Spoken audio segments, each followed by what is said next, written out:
أعوذ بالله السميع العليم من الشيطان الرجيم من حمزه ونفخه ونفسه. بسم الله الرحمن الرحيم. ربي يسر ولا تعسر وتمم بالخير. ربي زدني علما. وإن يريدوا أن يخدعوك فإن حسبك الله هو الذي أيدك بنصره وبالمؤمنين وألف بين قلوبهم لو أنفقت ما في الأرض جميعا ما ألفت بين قلوبهم وَلَكِنَّ اللَّهَ أَلَّفَ بَيْنَهُمْ إِنَّهُ عَزِيزٌ حَكِيمٌ. یہ دو آیات مبارکہ ہیں سورہ انفال کی اور 10واں سپارہ ہے.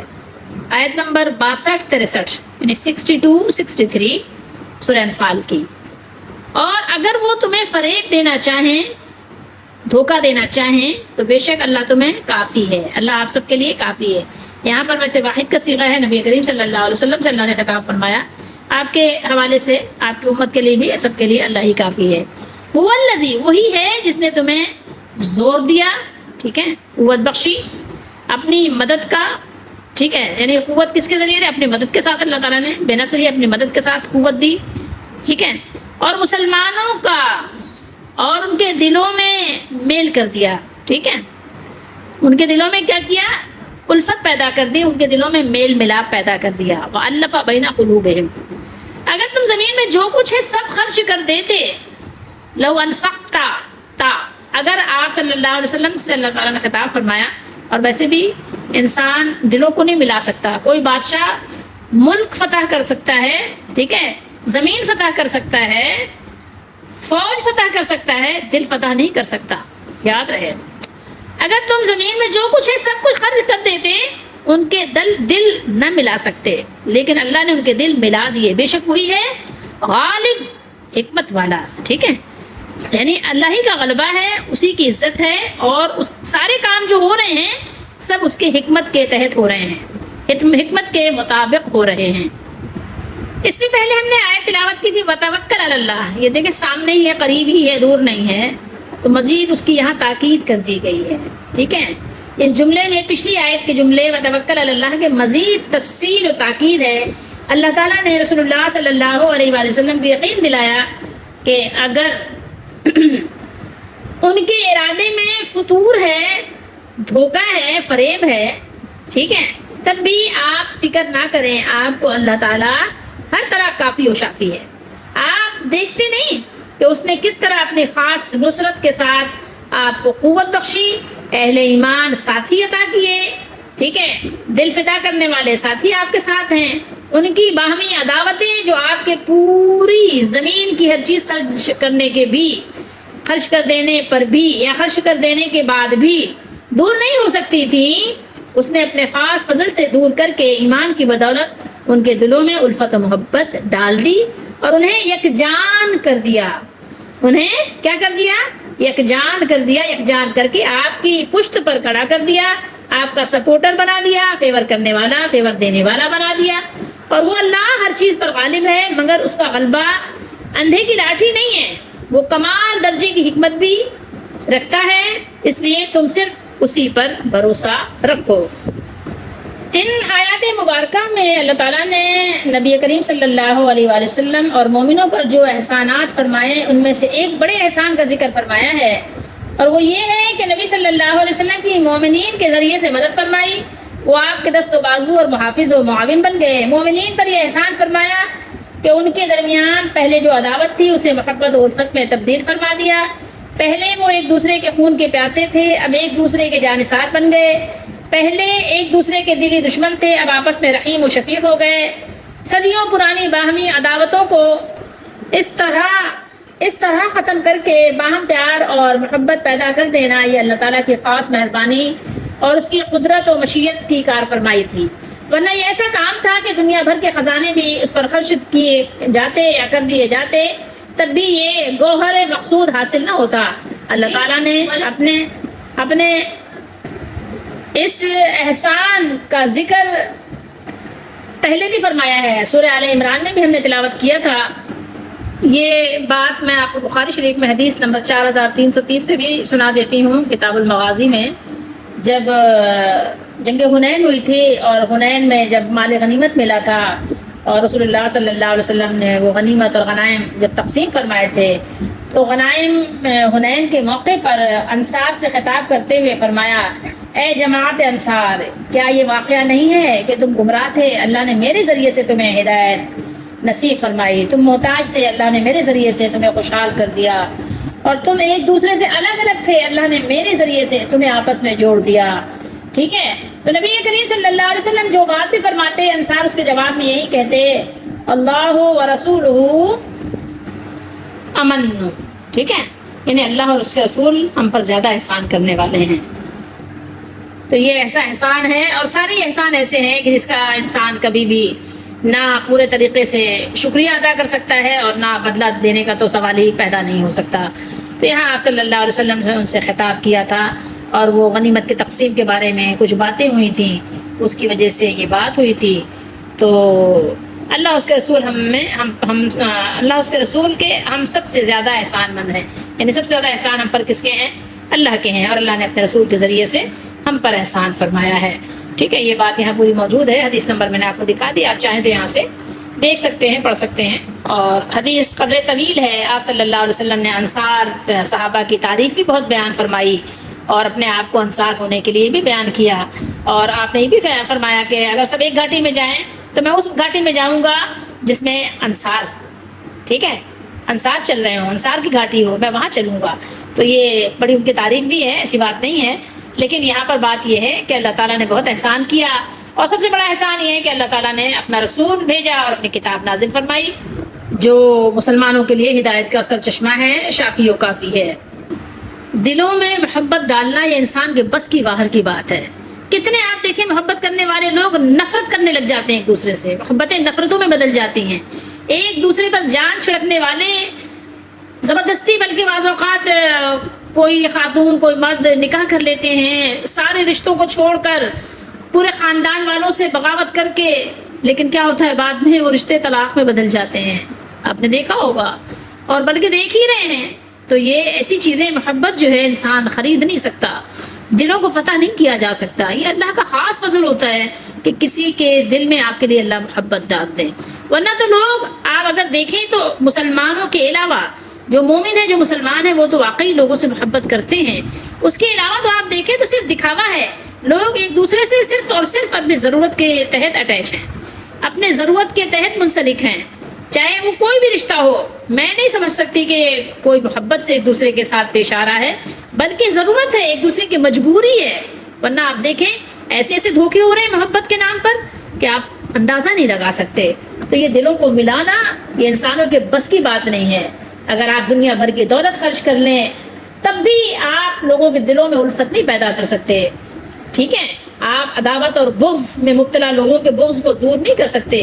وہ چاہے زمانے جاہلیت کے لوگ ہوں، اور چاہے وہ آج فنکاروں کا زمانہ ہو کہ آج بڑے بڑے فنون کے ماہرین موجود ہیں، بڑے بڑے فن خوان ہیں.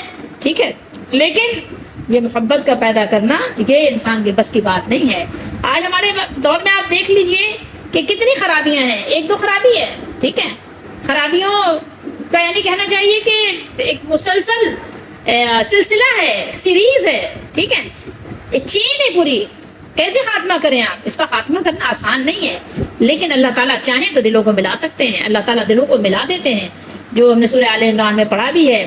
اللہ نے فرمایا وَاذْكُرُوا، یاد کرو نعمت اللہ علیکم اذ کنتم اعداء فألف بین قلوبکم فاصبحتم بنعمتہ اخوانا وکنتم علی شفا حفرۃ من النار فانقذکم منہا کذالک یبین اللہ لکم آیاتہ لعلکم تہتدون. اور تم اللہ کی اس مہربانی کو یاد کرو جب تم ایک دوسرے کے دشمن تھے، پھر اس نے تمہارے دلوں میں الفت ڈال دی اور تم اس کی مہربانی سے بھائی بھائی ہو گئے، اور تم آگ کے گڑھے کے کنارے تک پہنچ چکے تھے تو اللہ نے تم کو اس سے بچا لیا، قرآن بھیج کر، رسول اللہ صلی اللہ علیہ وسلم کو بھیج کر، ہدایات بھیج کر.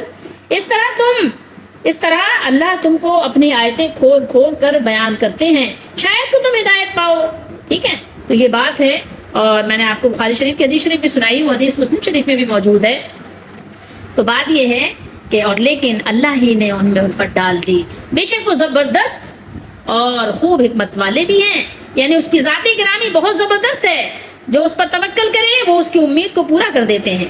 آپ اللہ پر بھروسہ کر کے دیکھیں اللہ تعالیٰ آپ کے بھروسے کو توڑیں گے نہیں، اور وہ اپنے تمام افعال و احکام میں حکمت والے بھی ہیں۔ اللہ تعالیٰ عزیز بھی ہیں، حکیم بھی ہیں۔ اگر کسی کام میں کسی وجہ سے تاخیر ہوئی ہے تو انتظار کیجئے، کوئی حکمت ہوگی، ٹھیک ہے، کیونکہ اللہ تعالیٰ غالب ہیں۔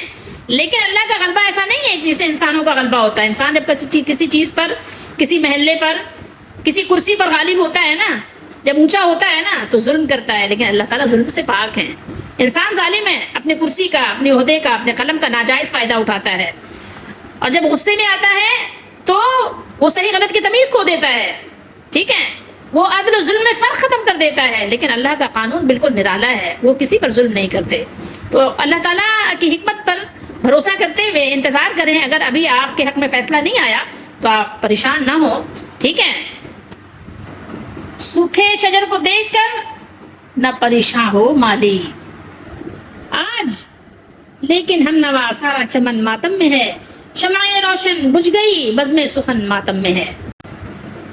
لیکن بڑے دکھ اور افسوس کی بات صرف یہ ہے کہ آج اپنے آپ کو مسلمان کہنے والے ہر حکم سے اپنے آپ کو آزاد کیے ہوئے ہیں۔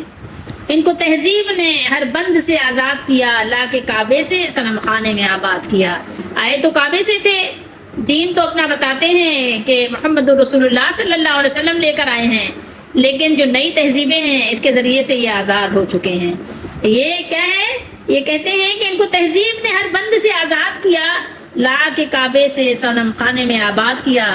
نہ اللہ پہ بھروسہ ہے، نہ ہی کو قرآن کے حکم کا کوئی پاس ہے، بس ایک زندگی ہے جو گزر رہی ہے، ٹھیک ہے، ایک زندگی ہے جو گزر رہی ہے۔ لیکن بات یہ ہے کہ اللہ تعالیٰ نے فرمایا کہ اللہ تعالیٰ عزیز بھی ہیں، حکیم بھی ہیں۔ آج بھی ہو جو براہیم کا ایمان پیدا، اگر آج بھی ابراہیم علیہ السلام والا ایمان آپ لے آئیں تو آج بھی آپ کے لیے آگ گل گلزار بن سکتی ہے، آگ کر سکتی ہے انداز گلستہ پیدا۔ سمجھ رہے ہیں بات کو؟ آج بھی ہو جو براہیم کا ایمان پیدا، آگ کر سکتی ہے انداز گلستہ پیدا۔ دیکھ کر رنگ چمن ہو نہ پریشان مالی، کوكب غنچے سے شاخیں چمکنے والی۔ خشک یا خس کہیں آپ، اور خشک بھی کہہ سکتے ہیں، خس خاشاک سے ہوتا ہے گلستہ خالی، گلے برانداز ہے خون شہداء کی لالی، گلے برانداز ہے خون شہداء کی لالی۔ ہم نے پڑھا اس سے پہلے، جنگ بدر بھی پڑھا، جنگ احد بھی پڑھا۔ تو آپ نے اور ہم نے بھروسہ کس پہ رکھنا ہے؟ اس مالک پہ رکھنا ہے۔ یہ دنیاوی جھوٹی محبتوں پہ نہیں رکھنا، ان کے لیے اللہ کی نافرمانی نہیں کرنی۔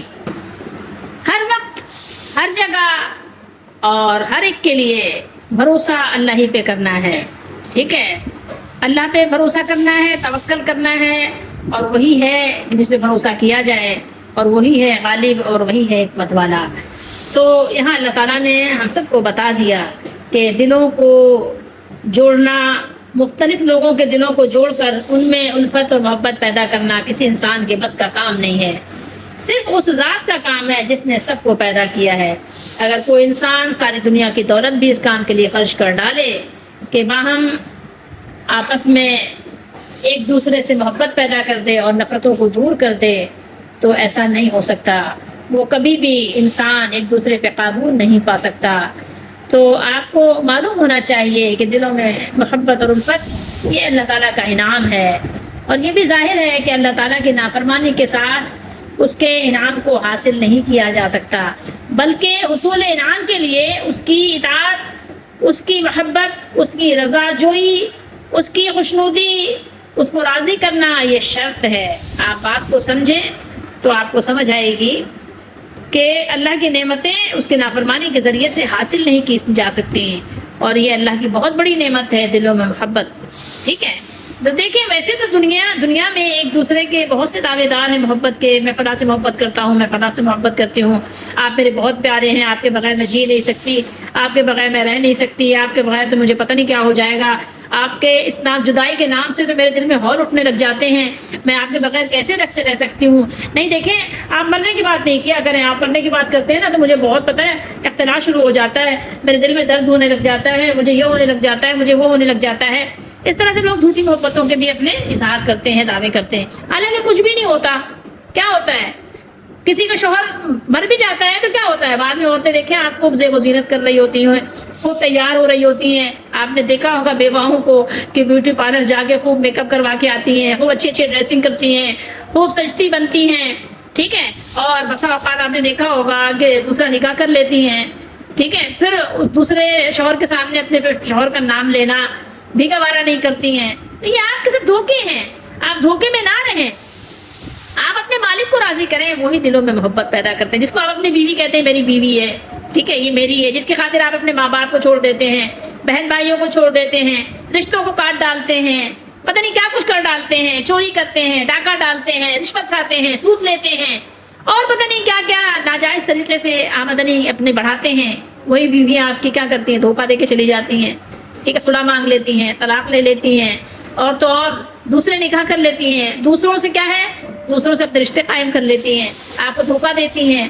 تو یہ سب دنیاوی محبتیں دھوکہ ہیں, فریب ہیں. اپنے مالک کو راضی کریں. اصل بات سیکھنا یہ ہے, اپنے مالک کو راضی کریں. اگر آپ اپنے مالک کو راضی کر دیں گے تو آپ کے مالک آپ کو جو عطا کریں گے نا, اس کا پھر کوئی نعمت بدل نہیں ہو سکتا, یاد رکھیے.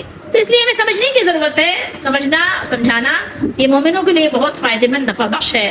تو یہ آیات بھی ہمیں بہت سبق دے کے جا رہی ہیں اور بہت سبق سکھا رہی ہیں. تو اللہ تعالیٰ ہم سب کو سمجھنے کی توفیق دیں کہ ہم سمجھیں, اور نہ صرف سمجھیں بلکہ اپنے عمل میں لائیں. وما توفیق الا باللہ.